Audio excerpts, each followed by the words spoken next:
Salut, ici LT Survival. Aujourd'hui, j'ai la chance de rencontrer Pierre dans son garage, dans son studio. Pierre de la chaîne Tir et Survie. Salut Pierre. Salut Louis, ça va bien? Fait que tout de suite après, on va parler, comme vous voyez, de couteaux. Pas un sujet qui est très loin de ma chaîne. Puis on va parler un petit peu de la chaîne à Pierre aussi pour que vous puissiez découvrir son travail parce qu'il fait un excellent travail là, sur YouTube. On vous revient après la pause.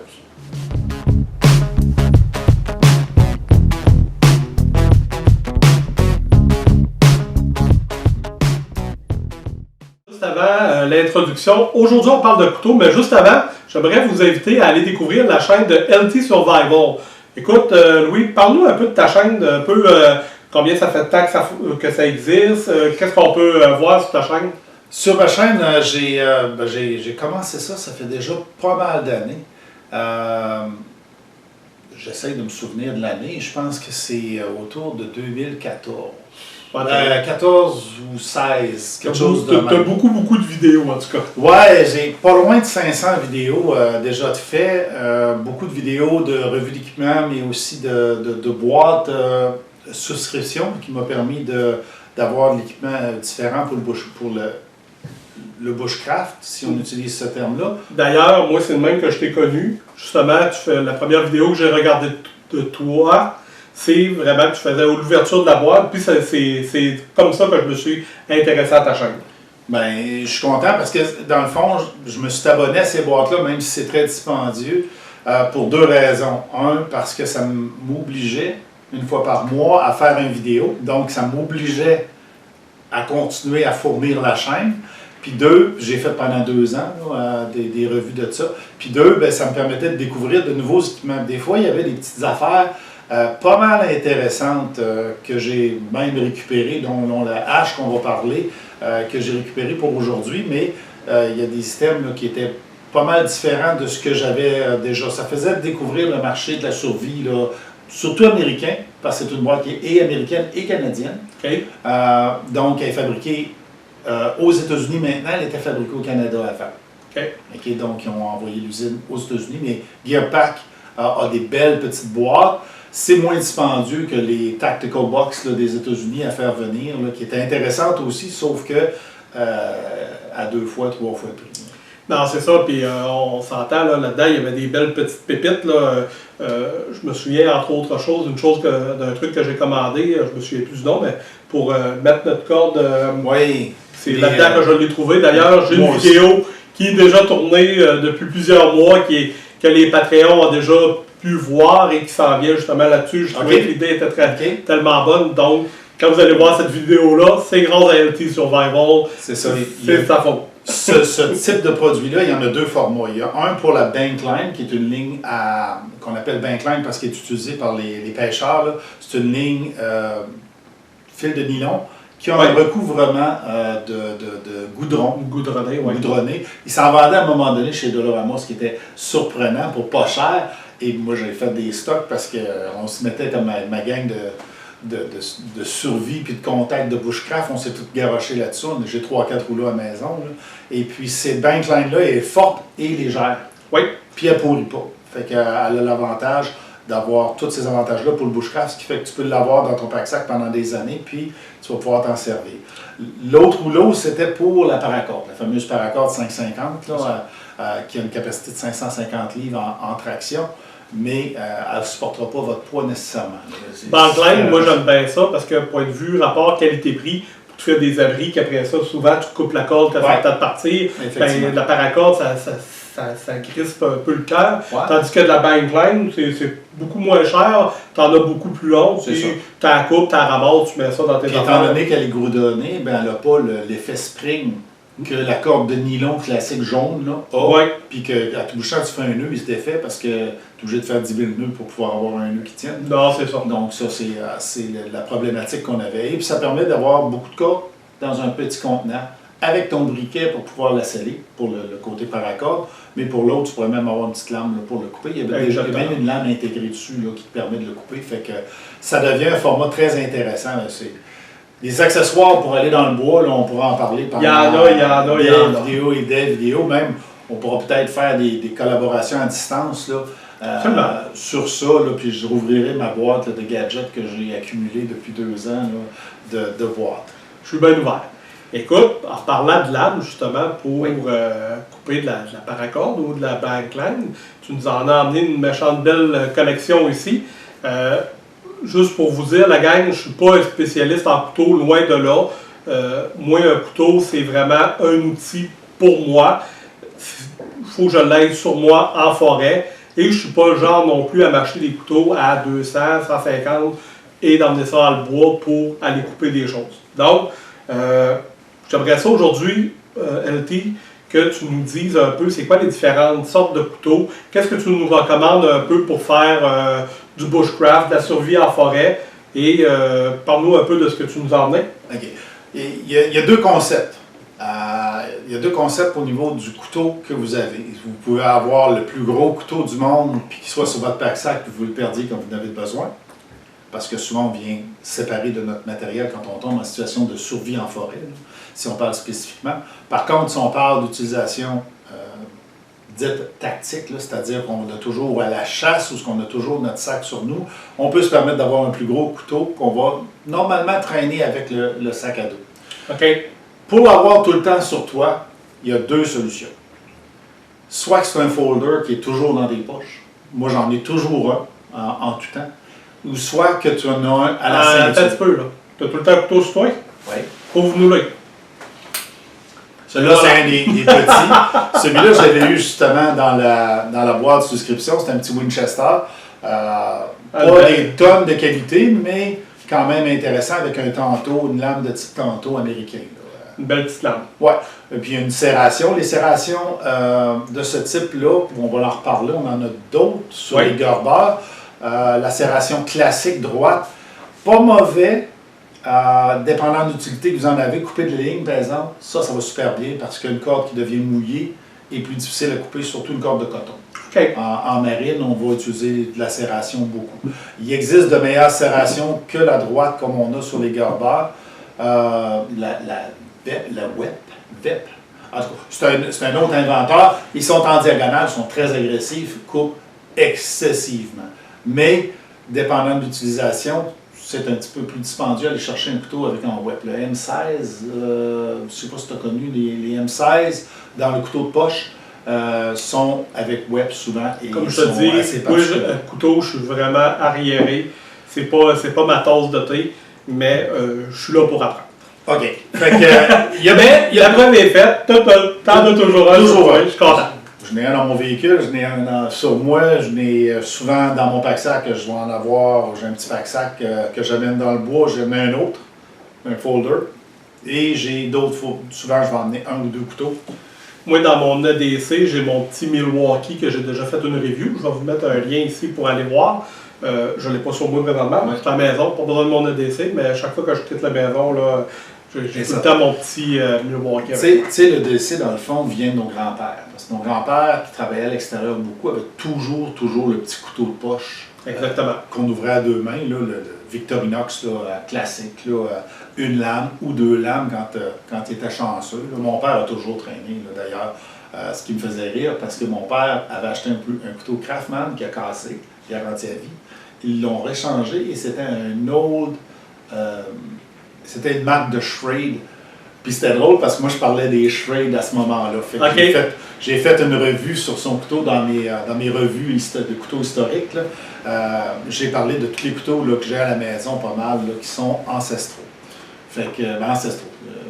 Il y en a un en 1919, puis après ça saute à peu près en 60 et quelques où mon père a acheté. 1919, ça commence à être de l'âge, là? Oui, celui-là était dans le coffre de pêche de mon grand-père. OK. Et il a transféré dans le coffre de pêche à mon père. Puis à un moment donné, j'ai dit, je peux-tu te l'emprunter? Puis j'y ai pas ordonné. Parce que j'ai dit, écoute, il est trop vieux, je peux plus te le laisser dans ton coffre. 1919, là, c'est un fourchette et couteau. OK. C'est un outil fourchette et couteau. Tu iras voir ça. C'est assez intéressant parce que quand j'ai commencé les recherches, quand on embarque dans des recherches, à un moment donné, c'est comme un rabbit hole, tu appelles en anglais. Ah, c'est sûr. Tu tombes dans un grand trou. Ça, pour ne pas s'étendre, parce que là, on va faire des vidéos de 2 heures. On va couper son montage. Oui, pas mal. Dans les couteaux ici, il y a à peu près Pour les catégories de prix, dans les plus gros, on va autour de 70 $ canadiens. OK. Dans le temps qui était disponible. Malheureusement, Schrade a été racheté par Winchester, par Smith & Wesson. Et on n'est pas sûr du changement de fabrication. Des fois, ils changent d'usine, puis la qualité n'est pas tout à fait au même rendez-vous. Mais la majorité, à date, semble avoir gardé leur qualité. OK. Sous toute réserve. Sous toute réserve, donc Schrade, point d'interrogation, on fait attention. Schrade, Smith & Wesson, Winchester, c'est tout fait par la même compagnie. C'est maintenant Smith & Wesson qui ont la propriété de ce qu'était l'Empire Schrade. Qu'on a devant nous, je dirais, il y a quelques années, le range de prix n'allait pas en haut de 70 à 80 $ canadiens. Avec l'augmentation des coûts aujourd'hui, je serais surpris de revoir les coûts. Je n'ai pas fait de recherche pour voir la disponibilité pour le Schrade, okay? Mais toutes les autres sont pas mal disponibles encore sur le marché à des prix raisonnablement intéressants. Un fait à mentionner, le LMF2 est maintenant autour de 140 $. Fait que ça, c'est sûr que si vous le pognez en spécial à 69$ chez Canadian Tire, juste s'assurer d'avoir la version américaine et non pas la version chinoise. Elle est généralement marquée fabriquée à Portland, Oregon. OK? Sur la lame? Sur la lame. OK. Oui. Donc ça va souvent le noir, j'ai remarqué, était souvent de Portland, les autres pas toujours. Ah, d'accord. Fait que des fois que... Faire attention. Parce que ce modèle-là, c'est un modèle qui m'intéresse. Ben, effectivement, c'est pour ça que je l'ai amené, parce que sinon, je ne l'aurais peut-être même pas considéré. OK. OK? Parce que c'est un couteau qui est lourd.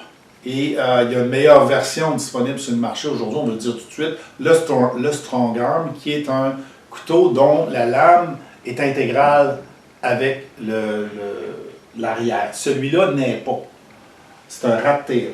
OK. Donc, la lame est coupée. À peu près dans le manche ici, il y a un espace entre le capuchon, le botte, la casse-noisette, et la lame elle-même. Parce qu'il est isolé pour l'électricité. Exact, puisque c'est un couteau de survie, mais pour les pilotes d'hélicoptère. Donc, un pilote qui est crashé avec son hélicoptère, normalement, la carlingue a tendance à se plier autour du pilote. Un petit peu, s'il survit. Et pour sortir, il va se servir de la serration pour découper le métal de son hélicoptère. C'est pas un métal qui est très haut, mais il y a des fils électriques dedans. OK. Donc, l'objectif, c'est de ne pas connecter le gars avec l'électricité. Si tu survis à l'écrasement, tu ne veux pas vraiment mourir électrocuté. Exact. Même chose pour le Bear Grylls ici, qui a été très populaire pendant un temps. Moi, je l'ai eu en cadeau. C'est pas un mauvais couteau, il est léger, okay, comme tu as pu l'essayer, mais c'est pas un mauvais couteau pour la survie, sauf que les qualités vont varier de ça va à pas pantoute. Donc, malheureusement, à cause du sponsorship de Bear Grylls, les compagnies ont essayé de couper les coûts, donner plus d'argent au monsieur, et puis c'est un coup de marketing. Il y a certains modèles qui sont pas pires, dont ceux qui sont en une seule pièce de métal, qui sont de bons petits couteaux. C'est pas des tanks, mais c'est des couteaux qui vont quand même faire ce qu'ils ont à faire. L'avantage des serrations que vous avez sur les deux modèles, c'est que pour faire des plumeaux de bois, le plumeau de bois, est-ce que tu connais? Oui, c'est un allume-feu. Okay, oui. On va aller chercher, on va fendre une branche en deux, par exemple, on va aller chercher le cœur qui est sec, puis on va le plumer vers comme un petit balai.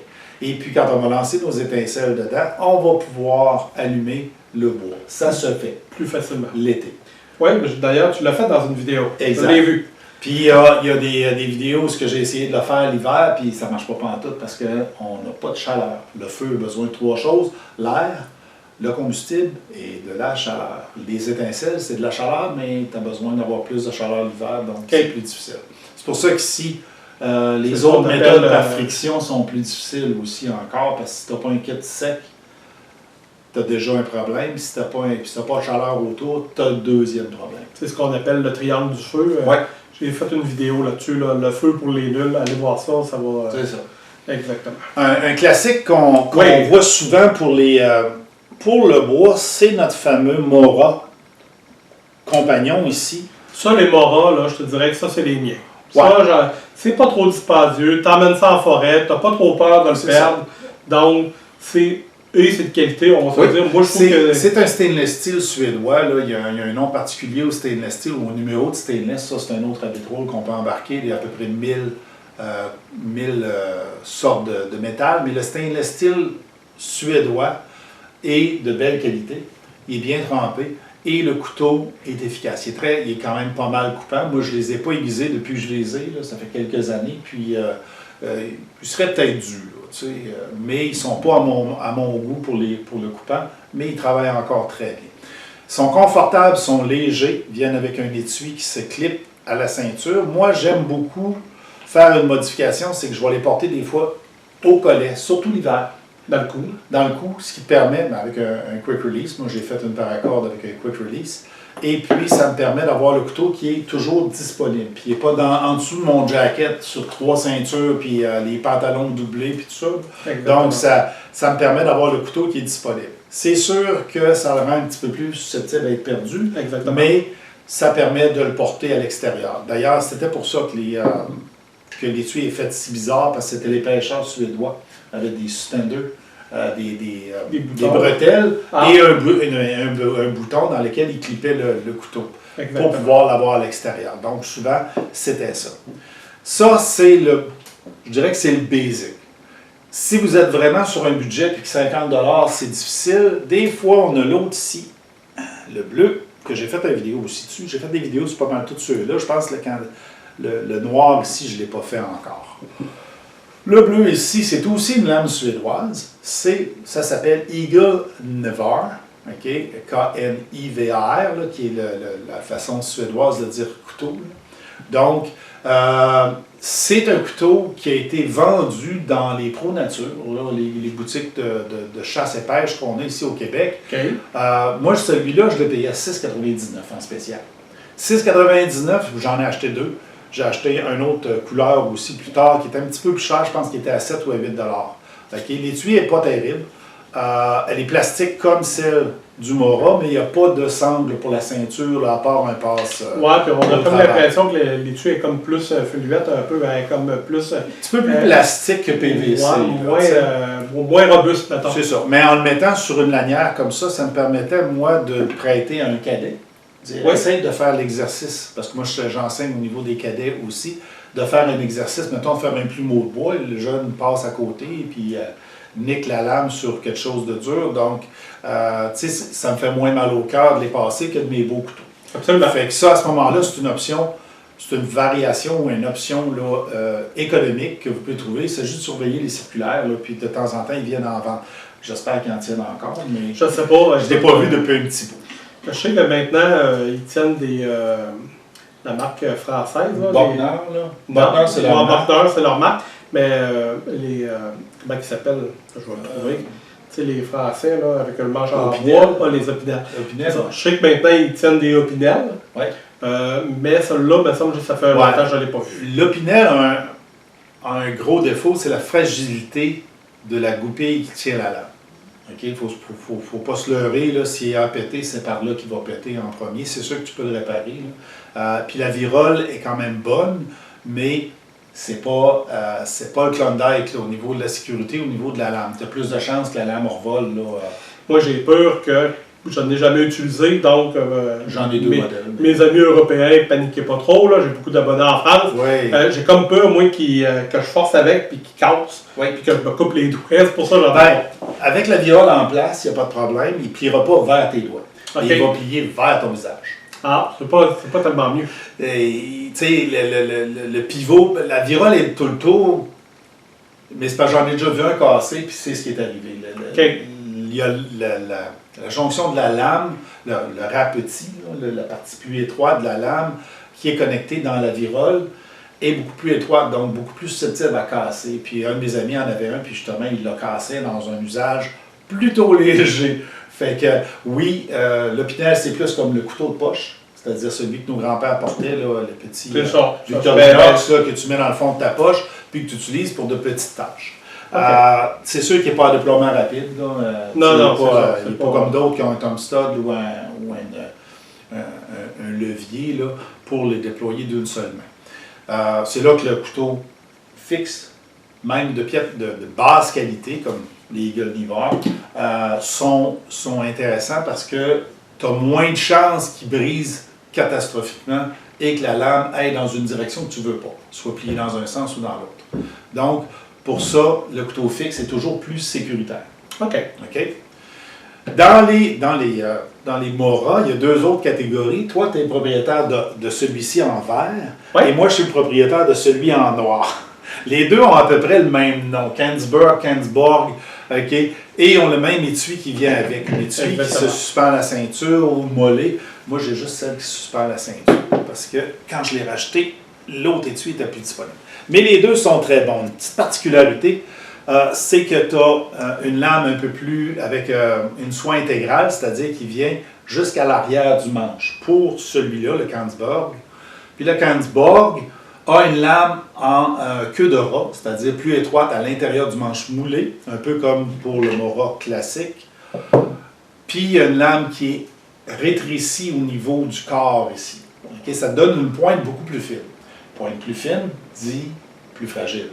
C'est sûr. Que le Kansborg. De toute façon, juste dans l'épaisseur de la lame, on se rend compte qu'on est ailleurs. Celui-ci, le Kansborg, puis le Borg, en tout cas, je ne sais pas comment est-ce qu'on le prononce, là, parce que c'est du suédois. L'un est 5/8 de pouce à peu près d'épaisseur, là, on dirait un 3 mm là, facilement pour nos amis européens. L'autre est à peu près un 2 mm d'épaisseur avec 1 mm dans la partie avant de la lame. Donc, cet amincissement-là, malgré qu'il va bien couper, va être plus fragile un peu au niveau de la résistance de la lame elle-même. Donc, ne tapez pas dessus avec une bûche comme vous pouvez le faire avec celui-là. C'est ça, le bâtonnage, le bâtonnage. Plus dangereux avec celui-là qu'avec c'est ça, parce que inévitablement, la pointe va être forcée et puis éventuellement va casser. Puis quand on fait du bâtonnage, bien souvent, c'est la pointe qui manque. Ah, c'est souvent parce que malheureusement, on va travailler avec le manche proche du bois et non pas le contraire.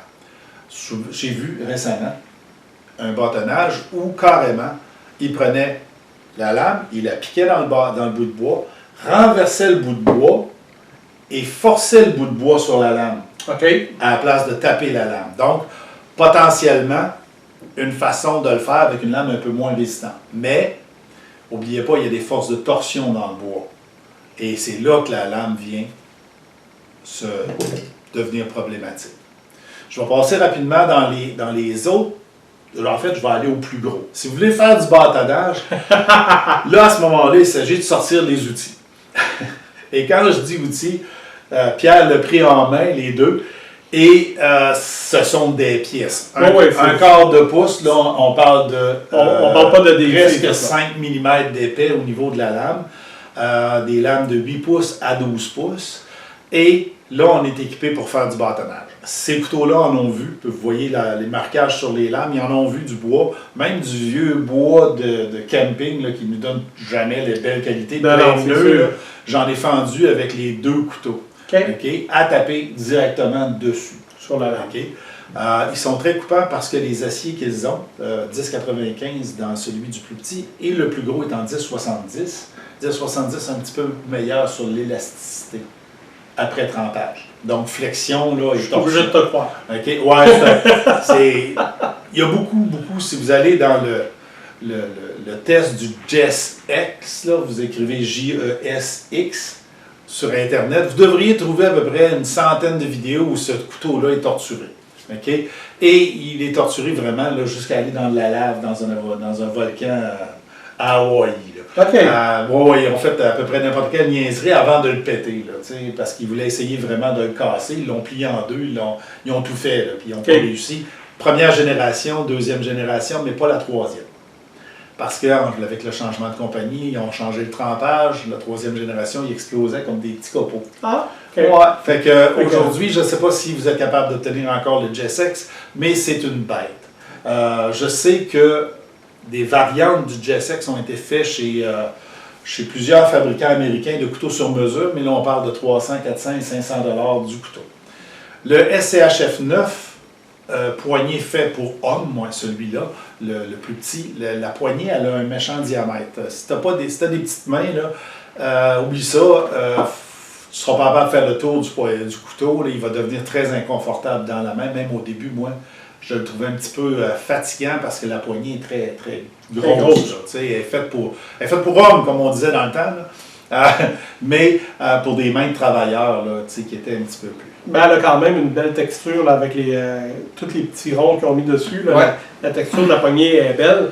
Elle grippe, oui. Sauf que ça prend une bonne main pour la tenir. C'est ça, c'est à cause du diamètre. Certaines personnes ont changé les plaques ou ont simplement démanché les plaques et les ont sablées, puis les ont réassemblées de manière à diminuer un petit peu le diamètre global. Ouais, c'est ça. Ça peut se faire. Je l'ai juste pas fait, puis des fois, Schrade mettait un petit peu de Loctite, mais pas toujours celui facile à démancher. Fait que des fois, il faut chauffer la lame, il faut chauffer le métal là, pour pouvoir démancher la vis ou tu casses tes vis. Et là, c'est plus tannant, c'est des vis de type Boston où les deux têtes rentrent l'une dans l'autre. OK. On vient de terminer, puis on a pris une petite pause aussi. Pause repas, grosse pause. Avec les deux maillotches, les deux gros couteaux de Schrade. D'ailleurs, si vous voyez que j'ai pas le même chandail, c'est parce que je mange très mal, je me suis renversé de la sauce à spaghetti sur mon autre chandail. Ce qui arrive quelquefois. Mais c'est pas grave. Là, on va parler de 3 couteaux intéressants. Un, Made in Canada. L'autre, une copie du Made in Canada. Et le troisième, Made in Ukraine. Fait en Ukraine. C'est un add-on, là, mais ils sont disponibles.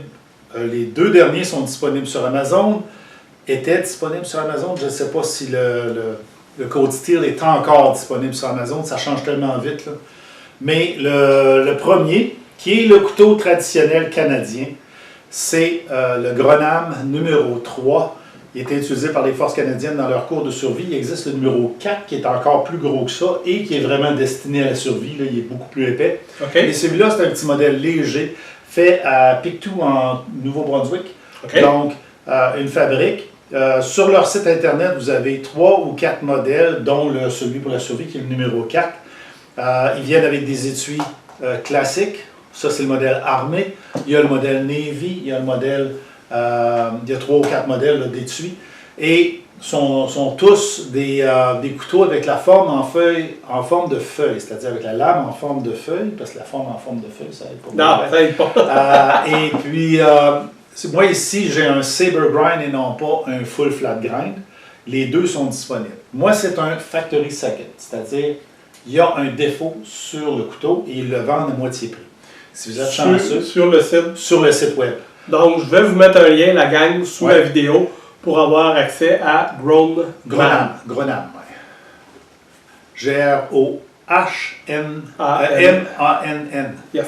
C'est Groman ou le modèle DH Russell, là, qui était un modèle qui a été un classique là, partout là, au Canada, a été repris par multiples fabrications, dont on voit Cold Steel, le Canadian Belt Knife. C'est vraiment le couteau canadien par excellence, traditionnellement.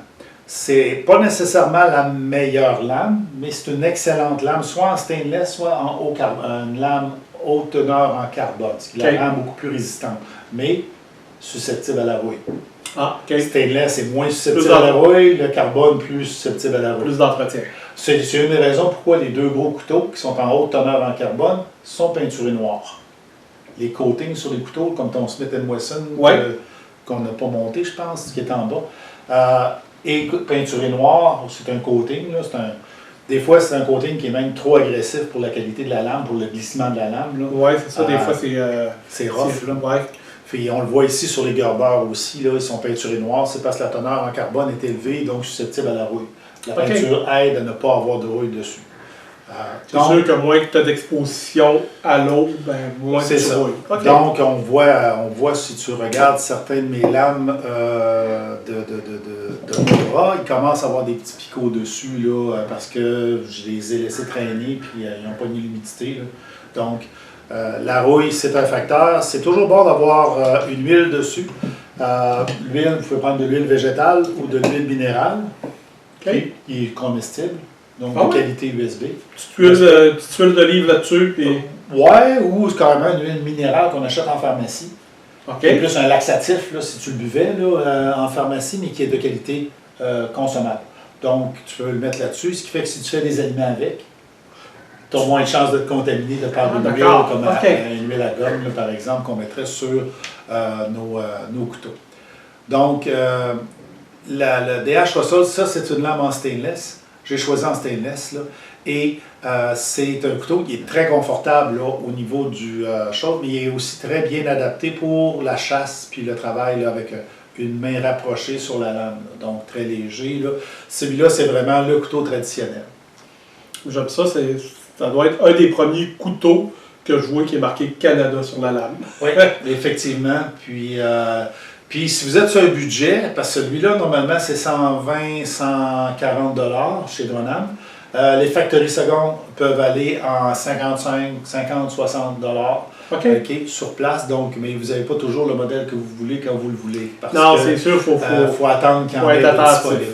Puis je dois vous dire, pour un factory second, la petite, ce qui l'a fait en sorte qu'ils l'ont éliminé de la ligne des réguliers, ben le défaut n'est pas très, très remarquable. Non, tantôt, je vais prendre des prises de vue des close-up et je vous montre ça. Fait que la copie Cold Steel, c'est à peu près le même manche, mais il est tellement plus léger parce que c'est un manche en injecté et il n'est pas plein de soie. Là. Cette lame-là ici est vraiment pleine de soie, tandis que le Cold Steel est comme les Mora, c'est un manche injecté sur la lame, moins durable, mais quelqu'un qui veut essayer, voir avant d'investir sur un de ces couteaux-là à 100 $, ben pour 35, 40 $ ou 50 peut-être au max, tu as l'imitation de chez Cold Steel. Il s'appelle le Canadian Belt Knife, le couteau canadien qui va à la ceinture. Les serrations sont bonnes, la lame est de belle qualité, c'est du stainless steel, c'est du German 4116. On embarque dans le rabbit hole là, des types de métal, on peut aller faire la référence sur Internet ou sur des apps là, qui parlent du métal.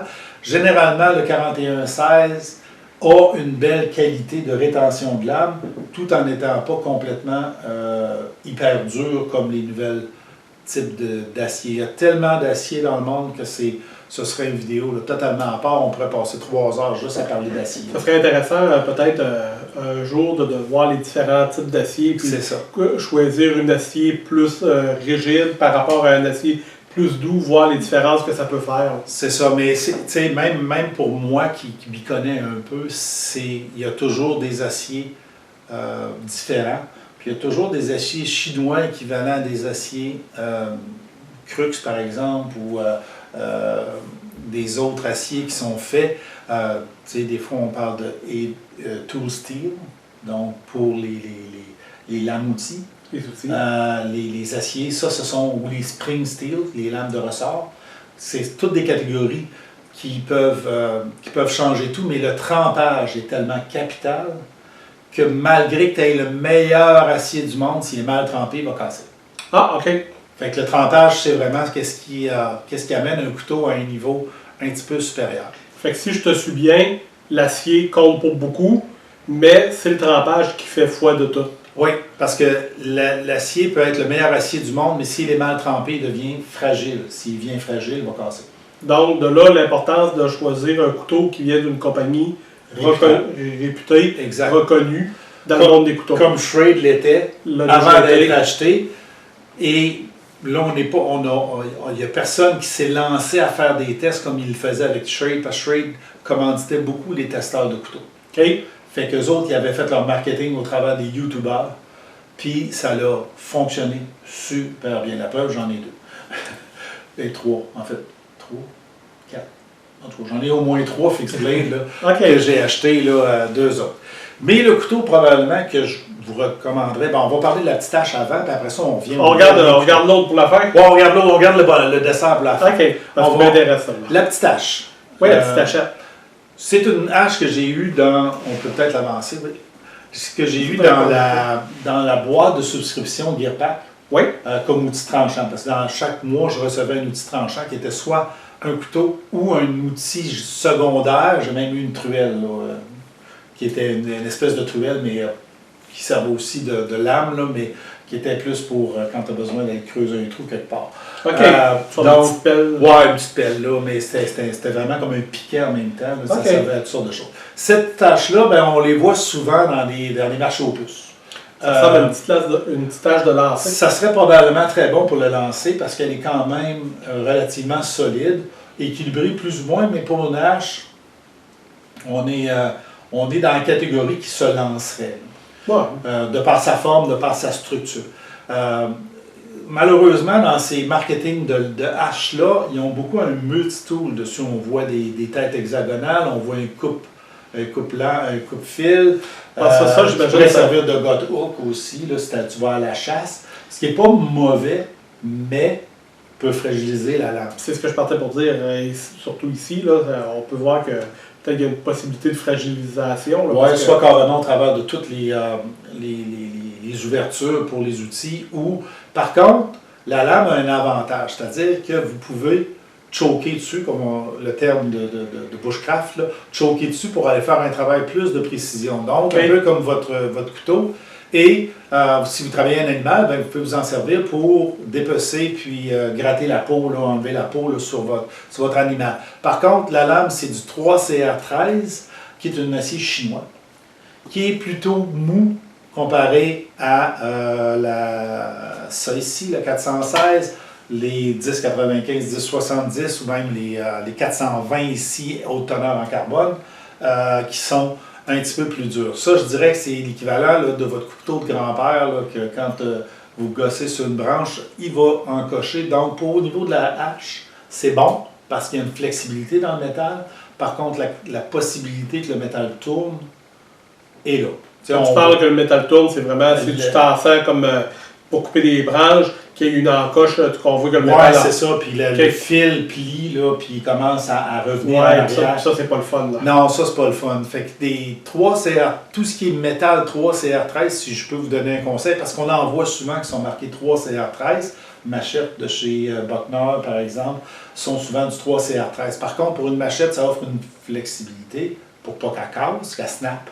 Ouais. Mais ça donne un fil qui est beaucoup moins durable, donc plus mou à l'usure. Okay? Vous allez devoir l'aiguiser aussi plus souvent. Une lame qui est, comme je disais, une lame qui est un petit peu plus fragile, mais aussi, c'est que comme c'est une construction pleine soie, j'ai peur que quand on bûche avec, j'ai les vibrations qui viennent directement dans ma main. C'est sûr. Et puis, malgré que l'épaisseur est relativement imposante, il n'y a pas beaucoup de protection pour nos doigts. Non, puis si on la regarde bien, là, on peut voir que le manche et les plaquettes de manche ne recouvrent pas complètement la soie. Donc, encore plus de vibrations qui vont se transmettre. Exact. Okay. Ça fait pour des besoins supplémentaires, c'est-à-dire une deuxième lame à usage un peu plus intensif, mais il y a probablement moyen d'investir. J'ai trouvé sur Internet, ceux-là coûtent à peu près une quarantaine, cinquantaine de dollars quand même. Donc, y a-t-il des hachettes qu'on peut acheter, même la hache Canadian Tire là, à 19,99 avec le gros manche en rouge ou jaune, là, qui sont en polycarbonate. Là. Est-ce que c'est meilleur que ça? Probablement pour bûcher. Oui. Par contre, est-ce que vous pouvez faire autant qu'avec celle-là? Je ne sais pas. Est-ce qu'on peut remplacer cet outil-là par un autre outil comme une machette ou un autre type d'outil tranchant? Sûrement. Ça dépend toujours des besoins que vous avez. Mais personnellement, pour ce que je fais avec ça dans le bois, ben, c'est pas un outil que je me servirais. Moi, ça irait avec la machette pour couper mes branches. C'est pas quelque chose que je vais me commander. Probablement plus fatigant de couper avec ça qu'avec une machette. Là. Oh oui, surtout si tu sais te servir de la machette.